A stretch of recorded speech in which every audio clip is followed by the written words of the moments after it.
those that come to say, oh, restructure, we do it this way and not that way. The NINAS 5-point proposition is the only proposition on the table that identifies the problem in specificity.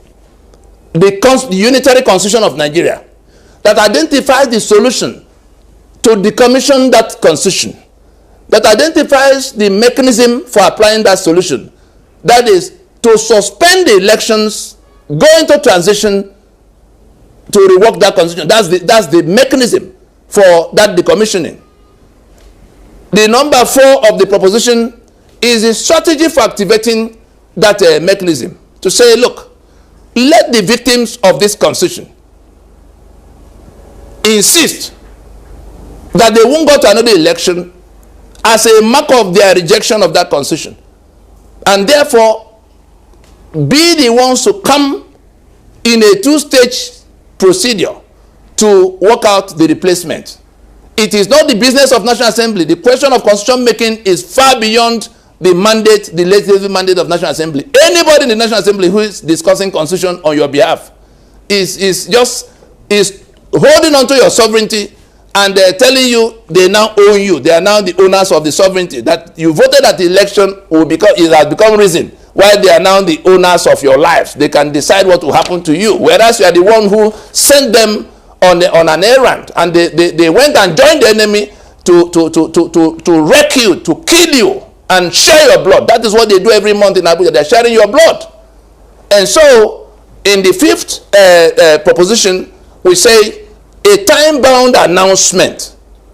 What we're inviting the peoples of Nigeria to do today is to adopt those 5 points of proposition, because that is what will take the matter from start to finish, where we are now.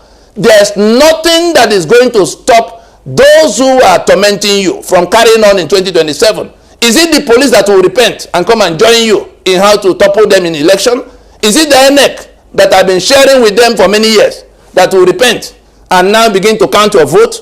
Is it this judiciary we have seen that is going to repent and now declare the truth, declare the law? We've seen that they have gone worse than they have ever been. And so, all of what you need to bring about any change, if you don't define it by yourself, you have to define the change. It's not enough to come and say, hey, we want change. Hey, we want revolution.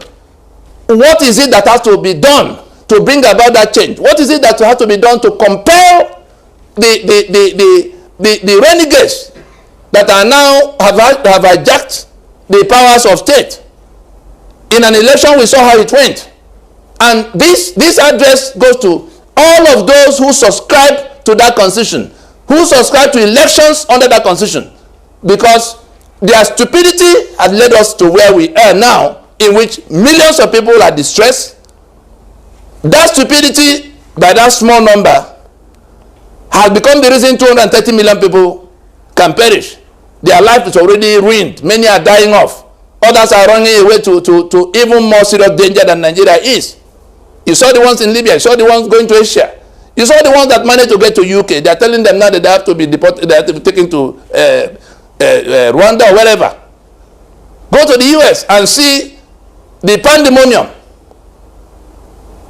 But all of us, home and abroad, who suffer because we are Nigerians, whose passports have become a badge of shame, this address applies to all of you. The diaspora, the Nigerian diaspora, we are talking about the constitution that is worse than apartheid. You are busy organizing yourself in how you come and vote. Vote the votes of the millions of people at home. What has it amounted to under this constitution? Why can't you join that discussion of how we get rid of this constitution?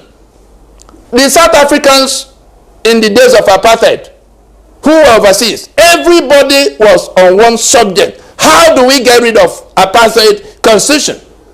But today you are not involved in the discussion of getting rid of that constitution. You are talking about how to come and vote, how to come and all of you belong to one party or the other. We see you come in and go.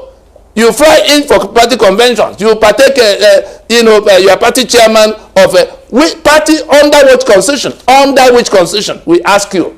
What is the value of your education if you cannot sit down and make an analysis of what the problem is. Can you cure an ailment if you have not diagnosed it? And so we invite you to this. If you have not read that force majeure, particularly the 5-point proposition, you get on whatever search engine, Google, whatever. Go to the website www.ninasvoice.org. Search for, just type force majeure. It will come up in many headings. Go and read that 5-point proposition so you can see what we're talking about.